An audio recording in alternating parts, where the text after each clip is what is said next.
History گواہ ہے کہ دنیا میں ایک سے بڑھ کر ایک بادشاہ اور گریٹ لیڈرز گزرے ہیں جو نہ صرف اپنے وقت تک یاد رکھے گئے بلکہ تاریخ کے پنوں میں ہمیشہ کے لیے امر ہو گئے۔ کچھ لوگوں کے لیے وہ عرب کے ایک شیر تھے، ایک ایسا لیڈر جو کبھی ڈر کا مطلب نہیں جانتا تھا، تو وہیں کچھ کی نظر میں وہ ایک بے رحم اور ظالم ڈکٹیٹر یا تاناشاہ تھے۔ صدام حسین نے اپنی زندگی میں وہ سب کچھ دیکھا جو انسان کے لیے سب سے بڑا امتحان بن سکتا ہے: غربت، سازشیں، خون خرابہ، جنگ اور آخر میں موت کی سزا۔ امریکہ جیسی سپر پاور کو کھلی چنوتی دینے سے بھی وہ پیچھے نہیں ہٹے۔ یہ کہانی صرف ایک شخص کی کہانی نہیں بلکہ مڈل ایسٹ کی اس سیاسی زمین کی بھی ہے جس نے صدام حسین جیسے کردار کو جنم دیا۔ 1968 سے 1979 تک البکر پریزیڈنٹ تھے، لیکن اصل طاقت دھیرے دھیرے صدام کے ہاتھوں میں آ رہی تھی۔ پڑوسی ملک ایران میں آیت اللہ خمینی کی قیادت میں اسلامی انقلاب آیا۔ ستمبر 1980 میں صدام حسین نے ایران پر حملہ کر دیا۔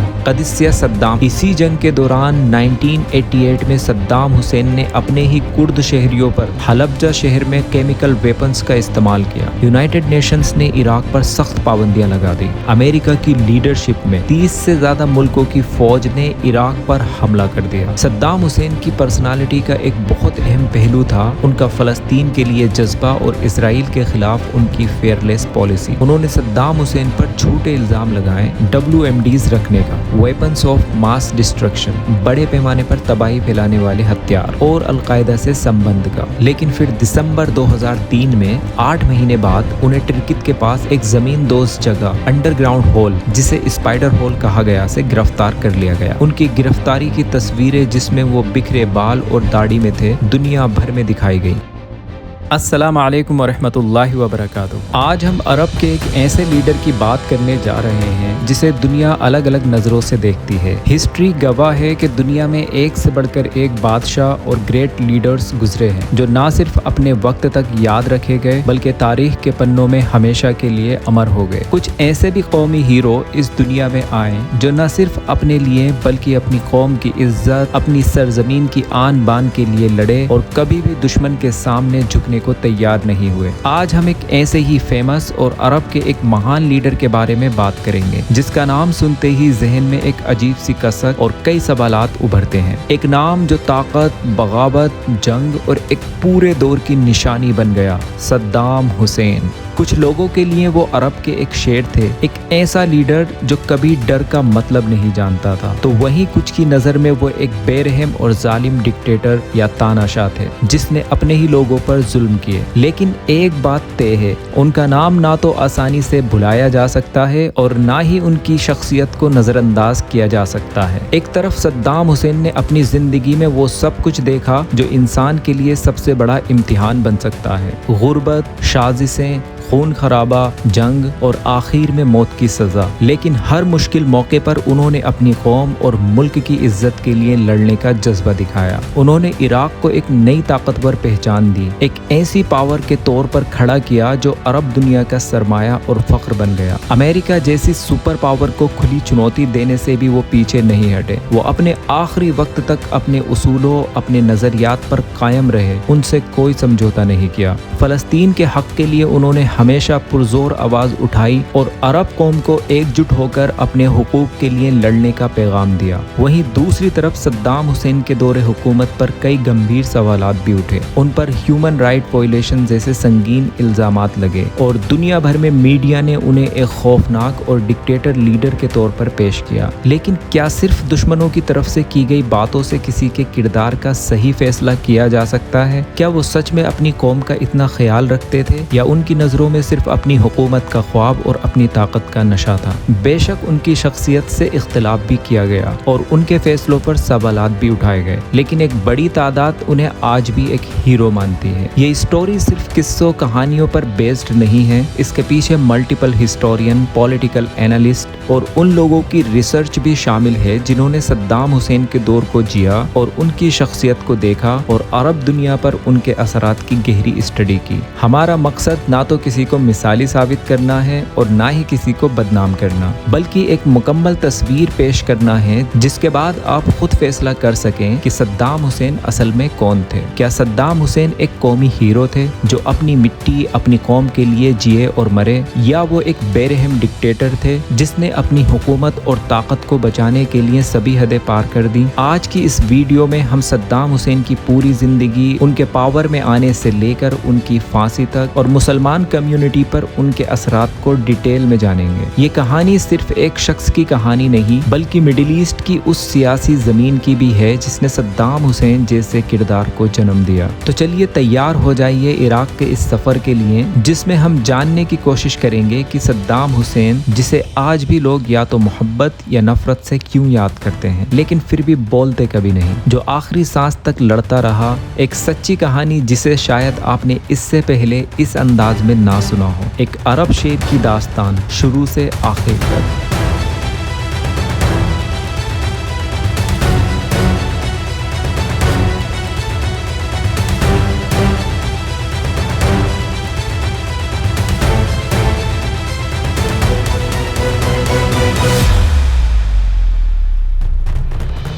صدام حسین عبد الماجد الٹرکتی کی پیدائش 28 اپریل 1937 کو ٹرکت کے پاس الاجوا نام کے ایک چھوٹے سے سادہ سے گھر میں ہوئی۔ یہ ایک غریب پریوار تھا، بچپن مشکلوں سے بھرا تھا اور والد کا سایہ سر سے اٹھ چکا تھا۔ پھر ماں نے دوسری شادی کی اور صدام حسین کے سوتیلے باپ نے ان کے ساتھ اچھا سلوک نہیں کیا۔ کہتے ہیں کہ انہی سختیوں نے ان کے اندر وہ فولادی ارادہ اور خود مختاری یعنی سیلف ریلائنس کا جذبہ پیدا کر دیا تھا جو آگے چل کر ان کی پہچان بنا۔ ان کی زندگی میں ایک اہم موڑ آیا جب وہ اپنے چچا خیر اللہ تلفہ کے پاس بغداد چلے گئے۔ خیر اللہ تلفہ جو ایک سچے عرب نیشنلسٹ اور برٹش حکومت کے سخت خلاف تھے، ان کی تربیت میں ان کا بڑا ہاتھ تھا۔ انہوں نے ہی صدام کے دل میں عرب اتحاد اور اپنی قوم کے لیے کچھ کرنے کا جذبہ جگایا۔ 1950 کا دشک عرب دنیا میں اتھل پتھل کا دور تھا۔ ایجپٹ کے جمال عبد الناصر عرب نیشنلزم کے ہیرو بن چکے تھے۔ صدام بھی اس لہر سے بہت انفلوئنس ہوئے۔ 1957 میں 20 سال کی عمر میں بغداد آ کر انہوں نے عرب بیت سوشلسٹ پارٹی جوائن کی، جو اس وقت عرب دنیا کو ایک کرنے، غیر ملکی اثر سے آزاد کرنے کا خواب دیکھتی تھی اور ایک یونائٹڈ عرب نیشن بنانا چاہتی تھی جو سوشلسٹ ہو اور سیکولر بھی۔ یہ وہ دور تھا جب عرب نیشنلزم پیک پر تھا۔ صدام نے اپنے آپ کو اس موومنٹ کے لیے ڈیڈیکیٹ کر دیا۔ ان کا مقصد صاف تھا، عراق کو مضبوط بنانا اور عرب دنیا کو ان کا صحیح مقام دلانا۔ 1959 میں ملک کے غیر نیشنلسٹ رجیم کے خلاف انہوں نے عراق کے اس وقت کے پردھان منتری عبد الکریم قاسم پر ایک قاتلانہ حملے میں حصہ لیا۔ حملہ ناکام رہا اور صدام حسین زخمی ہو گئے اور انہیں ملک چھوڑ کر بھاگنا پڑا۔ وہ سیریا اور پھر مصر گئے جہاں انہوں نے اپنی تعلیم جاری رکھی۔ کائرو یونیورسٹی سے قانون کی پڑھائی شروع کی اور اپنی سیاسی سمجھ کو اور گہرا کیا۔ یہ دور ان کے لیے سیاسی ٹریننگ کا بھی تھا۔ پھر 1963 میں بیت پارٹی نے ایک ملٹری کو کے ذریعے قاسم کی حکومت کا تختہ پلٹ دیا اور پھر صدام حسین عراق واپس آ گئے، لیکن جلد ہی بیت پارٹی میں انٹرنل ڈفرینسز شروع ہو گئے اور کچھ ہی عرصے بعد انہیں قید کر جیل بھیج دیا گیا۔ مگر صدام حسین کہاں ہار ماننے والوں میں سے تھے، وہ جیل سے بھاگنے میں کامیاب رہے۔ ان کی زندگی میں اصل موڑ آیا 1968 میں۔ بیت پارٹی نے ایک اور کو کیا اور اس بار جنرل احمد حسن البکر عراق کے پریزیڈنٹ بنے۔ صدام حسین اس کو میں ایک اہم کھلاڑی تھے۔ البکر صدام حسین کے رشتہ دار بھی تھے اور ان پر بھروسہ بھی کرتے تھے۔ صدام کو ریولوشنری کمانڈ کاؤنسل RCC کا وائس چیئرمین بنایا گیا۔ صدام نے دن رات محنت کی، عراق کی سیکیورٹی کو مضبوط کیا، پارٹی کو آرگنائز کیا، اپنے وفادار لوگوں کو ہر جگہ فٹ کیا۔ ان کی نظر دور تک تھی، وہ جانتے تھے کہ عراق کی قسمت اس کے تیل سے جڑی ہے۔ انہوں نے ہمت دکھائی اور 1972 میں عراق کے تیل کو نیشنلائز کر دیا، یعنی غیر ملکی کمپنیوں کے چنگل سے آزاد کرا کر عراق کی اونرشپ میں لے لیا۔ یہ ایک بہت بڑا قدم تھا جس نے عراق کو مالی طور پر بہت مضبوط بنا دیا تھا، جس سے عام لوگوں کی زندگی میں بہت بہتری آئی۔ وقت گزرتا گیا اور پریزیڈنٹ البکر کی صحت بھی ساتھ نہیں دے رہی تھی۔ 1968 سے 1979 تک البکر پریزیڈنٹ تھے، لیکن اصل طاقت دھیرے دھیرے صدام کے ہاتھوں میں آ رہی تھی۔